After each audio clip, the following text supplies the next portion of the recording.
শ্রমিক অসন্তোষে রণক্ষেত্রে পরিণত হয়েছে ঢাকা-সিলেট মহাসড়ক।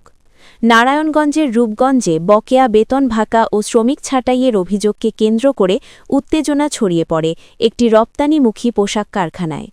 মৈকুলি এলাকার বি ব্রাদার্স কোম্পানি লিমিটেডে প্রায় ৩,০০০ শ্রমিক দাবি করেন গত বছরের ডিসেম্বর থেকে চলতি বছরের ফেব্রুয়ারি পর্যন্ত তাদের বেতন পরিশোধ করা হয়নি।